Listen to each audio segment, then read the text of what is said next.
गणधराचार्य कुंतु सागर महाराज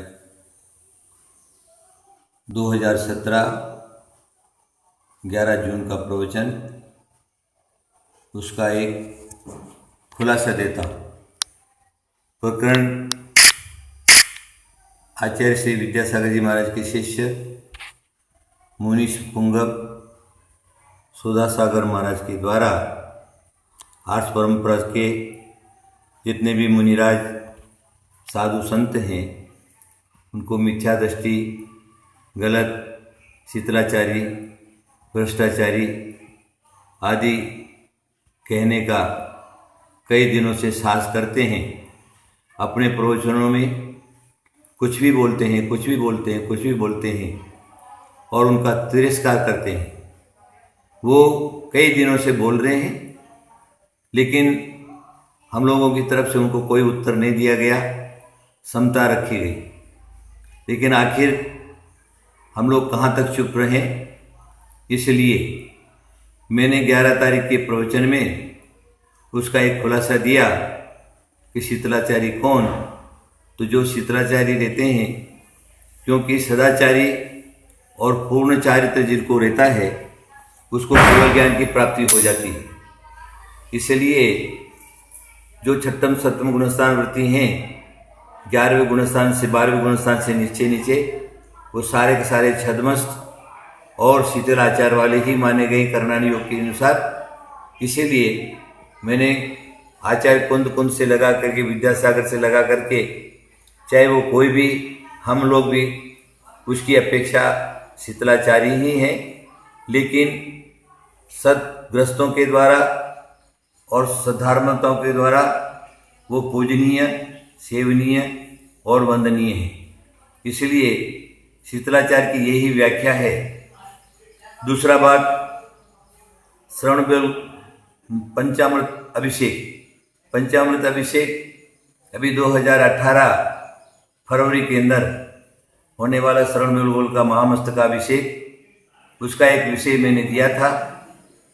गोमटेश्वर भगवान और उनका दूध का अभिषेक गुलिकाई जी के द्वारा किया गया और 1000 वर्ष से चलता आया।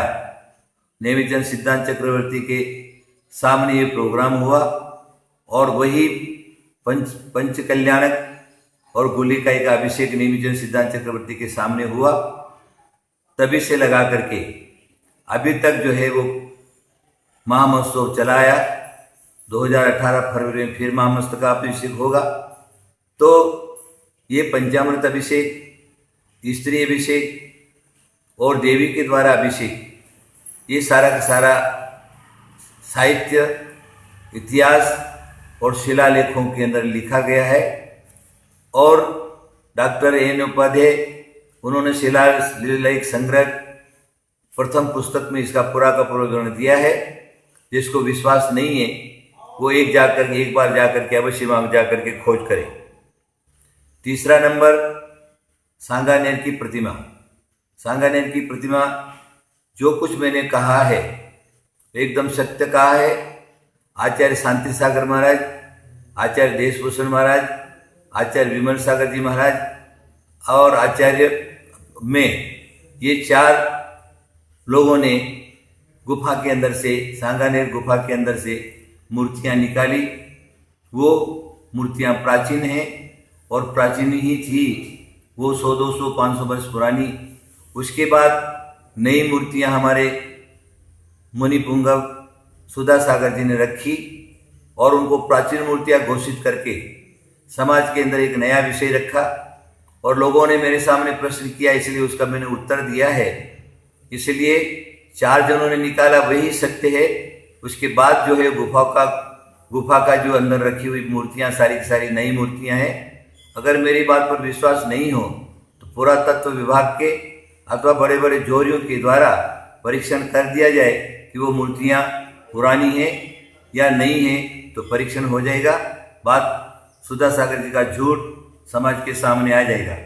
ऐसा मेरा कहना है, न कि मेरा कोई अभिप्राय किसी की निंदा करने का और किसी को नीचे दिखाने का मेरा कोई अभिप्राय नहीं है। और अभी मैं सत्य कहता हूँ सत्य को आंच नहीं है। तीसरी बात क्या है कि वो अपशब्दों के द्वारा हम लोगों को अपवादित करके और पूरे दिगंबर समाज के अंदर एक भ्रम फैलाते हैं। इसीलिए मेरा यही कहना समाज को सावधान करना है कि ऐसी बातों पर लोग विश्वास न करें। और व्यक्तिगत किसके पर कीचड़ उछालने की बात है तो हमारा ये कहना है कि सिद्धांत से बात करें, व्यक्तिगत किसी के ऊपर कीचड़ नहीं उछालें। व्यक्तिगत कीचड़ उछालने से शंका का समाधान नहीं होता, समाज का समाधान नहीं होता है। समाज के अंदर फूट पड़ रही है, 13-20 को लेकर के बहुत झगड़े बढ़ रहे हैं, गांव के अंदर उसकी फूट पड़ रही है। इसीलिए कोई नहीं बोल रहा है, इसलिए मेरा बोलना परम आवश्यक रहा, इसलिए मैंने बोला। जो जहाँ जिस मंदिर में जो परंपरा है वो चलनी चाहिए, उसमें हमारा कोई भी ये नहीं है। 13पंथी का मंदिर है, 13पंथी अपनी क्रिया करे, 20पंथी की मंदिर है, 20पंथी अपनी क्रिया करे, मात्र अतिशय क्षेत्र और सिद्ध क्षेत्र को छोड़ करके। अभी विषय क्या है कि आचार्य विद्यासागर महाराज के शिष्य जहाँ जहाँ पर भी जाते हैं वो समाज के अंदर 13-20 को लेकर के फूट डालते हैं और लोगों को जो 13पंथी बनाने का एक आंदोलन छेड़ रखा है। इसीलिए मैंने समाज को सावधान रखने के लिए बोला है। इसलिए समग्र दिगंबर जैन समाज चाहे 13पंथी हो चाहे 20पंथी हो, सत्य को स्वीकार करें। विद्वान लोग भी सत्य को स्वीकार करें और आगम आचार्य परंपरा उसको अक्षुण्ण रखें। ऐसा समग्र दिगंबर जैन समाज को मेरा बहुत बहुत आशीर्वाद है। और आज मुनि श्री सुधा सागर जी अथवा उनके साथी जितने भी आचार्य विद्यासागर की शिष्य परंपरा है उनकी बातों में नहीं आकर और अपनी शांति बनाए रखें। ऐसा मेरा आशीर्वाद।